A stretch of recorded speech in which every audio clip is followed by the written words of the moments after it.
and let's welcome on board Sailesh C. Mehta, who's the Chairman and Managing Director of Deepak Fertilizers and Petrochemicals, joining us on the show.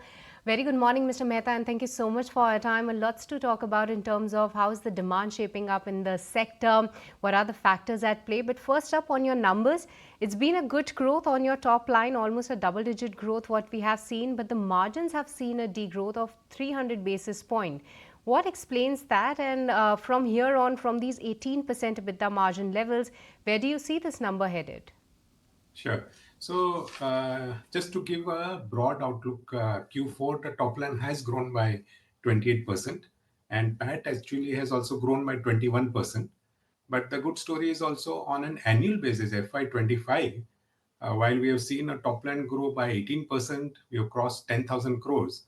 But bottom line, PAT has doubled, it is 102%. And there are basically three strategies at play. And that is also what is going to influence what is going to be panning out in the next year and the year to come. Basically, what we are getting a very beautiful alignment is that all the three of our businesses are beautifully aligned with the India growth story. So when it comes to mining chemicals, where the India's needs for coal for the power sector, or limestone cement or infrastructure, all of it is beautifully aligned with our mining chemicals business. The second business that we have is the crop nutrition business, the fertilizer business, where we are seeing that with the increased demands in fruits, vegetables, horticulture, again we see an excellent alignment with the India growth story. And the third, industrial chemicals, which are interlinked with the specialty chemicals, with pharma chemicals. There again, industrial chemicals is very beautifully aligned. So first, we are seeing a validation is in terms of the alignment with the India growth story. The second validation we are seeing is our last 3 years, we have been now working at moving from commodity to specialty. What I mean by that is, a much more segment focused, consumer focused move from a pure commodity play. In terms of, let's say, the fertilizer business, moving away from the commodity NPKs, virtually now our 100% production has moved towards crop specific grades. So something which is specifically required for sugarcane or specifically required for cotton. And it's not just the NPK, it's the additional micronutrients which can have an impact on that particular crop in terms of size, color, juiciness, yield, sucrose content, so on and so forth. So that's for the fertilizer business. Similarly, in the acid business, we have now been catering to every single segment, right from 58%, 60%, 72%, 98% acid concentrations, and right up to the steel grade acid. The IPA that we make, we have moved now virtually to pharma grade IPA rather than the commodity IPA. And lastly, even in case of the mining chemicals, the whole range from ammonium nitrate melt, high dense product, low dense product, right up to the hospital grade is what we have looked at. So the second aspect of moving from commodity to segment specific, specialty has been giving very, very good results in terms of not only customer stickiness, but premiums in terms of, these specialties.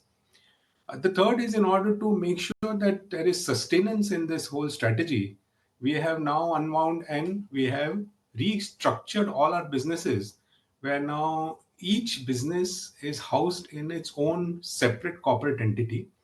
So now on, right from the board to the lowest officer, they will be singularly focused on to that particular customer segment. There will be, of course, much better transparency for the investors also. And, we are also seeing a lot of interest from global strategic players because of this kind of a focus in terms of a specific industry.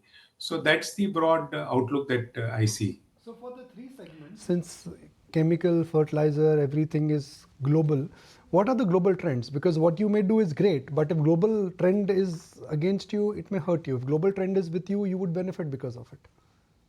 So what we are seeing is that for all the three of our businesses, there is a huge influence of the domestic play, domestic demand, domestic needs that are there, because no country in the world is growing as much as India, and the GDP growth is fueling this need for all the minerals, coal, limestone for growth. So also the Indian scene on the fertilizer side, which is getting fuel, because of the food security and other needs. So a lot of our strength comes in from the domestic demand and play. For us, in terms of the global dimensions of raw materials, now again we have backward integrated into ammonia, which was otherwise our large raw material.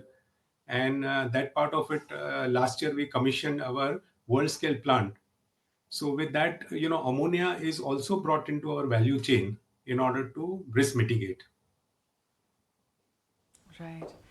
Mr. Mehta, the other thing I wanted to understand was this sizable capex that you've actually outlined, right? 4,500 crore rupees. Tell me, what are the major timelines and the completion of the capex utilization? So we are, I would say, a year and a half away from actually commissioning these projects. Now, if I might share, both the projects are again based on our 40 years of knowledge and experience in the same products, which is acids and technical ammonium nitrate. Both are interlinked with the India growth story, which I just talked about. And with that, it is going to be somewhere where there is an inherent risk mitigation, because we are entering into a space where we have been there for the last 40 years. So from that perspective, we are seeing that as a very positive, opportunity emerging. And both projects are, on a fast track completion stage. Thank you, Mr. Mehta. Great to have you today on the show. Thank you so much for your time. Thank you.